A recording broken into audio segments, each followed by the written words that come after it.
Good morning, Jason here, Birchfield Family Farm. Monday morning, lots of rain last evening. Rolled through, came out here in one of our paddocks, and this is paddock 7. This is the one we'll be moving into. Check it out. Got some down tree branches. This is just always something that the grazer is keeping his or her eye on, right? These storms that move through and your fencing. This is our electric fence here, and it looks like a pretty decent sized branch. You can see right on the electric wire, so getting some pretty good ticking where this is grounding out. But this is another reason why I love this rope that we got from Premier One for the electric fence, and also these lifetime plastic PVC T-posts here. You can see, and all we run our electric wire right through these lifetime T-posts. They've got holes already, and man, you can have branches. You can pretty much have a tree, maybe not a tree, but a very large branch land on these T-posts, and just lift that branch off and it snaps right back into position. So very, very useful as we go about getting this cleaned up. Okay, again, walking a little further down here, you can see more storm damage here. But again, just pulling this right off, and you can see how that wire is going to bounce back. Probably not going to get that with a steel wire. Throw these off of here, get them cleaned up, and combination of these PVC T-posts. What I do too here is I'll pound. If you just pound the lifetime T-post in, it really, to get the wires tight, you really can't do it without this post bending. And so I'll pound a metal post in, and then I'll make sure I stay a good ways away from the metal T-post, and I'll just kind of wire those together.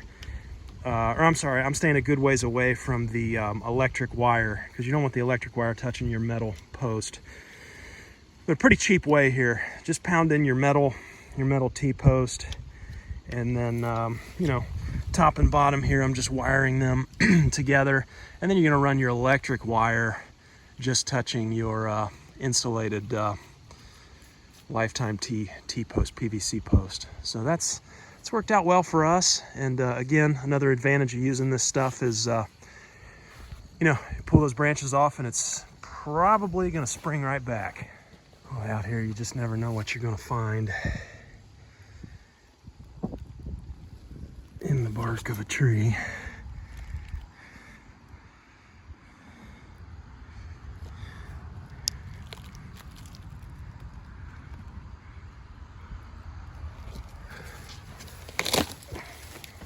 Oh, there he goes. Hey, buddy. Just cleaning up some of this debris here. There's an old cow pie. Look at this guy. Hey, man.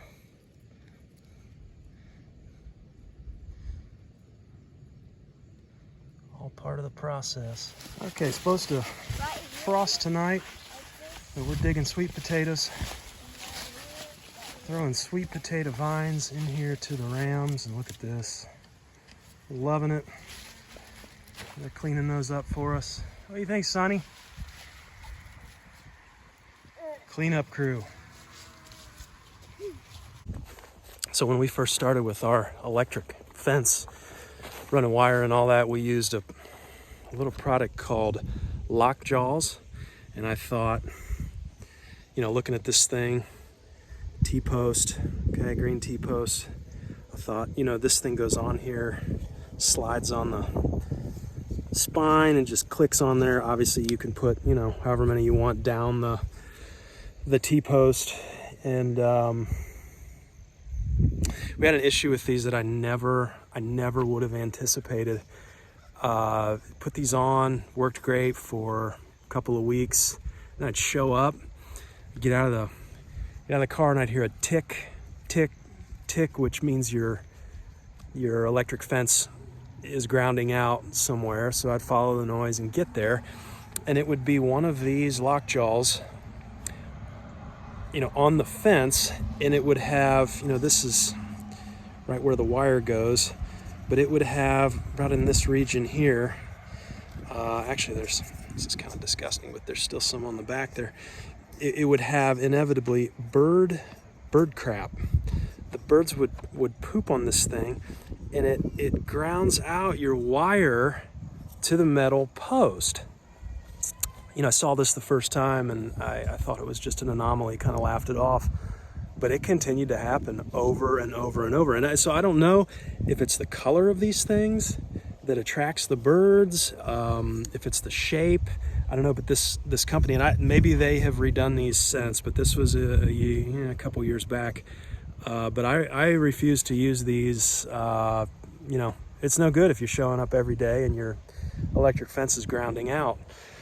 Hard on the charge controller, and most importantly, you're not holding a charge to do what it's supposed to do, keep the animals off. So we switched to the white lifetime T-post and just ran our wire straight through those, and they've been great, absolutely great, no problems. And you get a tree limb or something that goes down on one, just pull it off, and 9 times out of 10 pops back into place. We've been very, very happy with those. A little pricey, but well worth it if you can afford it. So day 2 here in paddock 6. You can see we had to throw some hay out today. They were pretty hungry.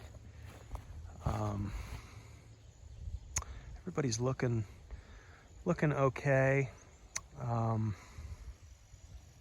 I just wish we had a little thicker stand here to last us a little longer, but that's late October in Ohio. I mean, we're just so we're getting a 1/4 acre paddock here. We're getting maybe a day and a half off each paddock. I even pulled the sheep off, the ewes off. They're in their own paddock, so this is just the 5 head of cattle here on a 1/4 acre.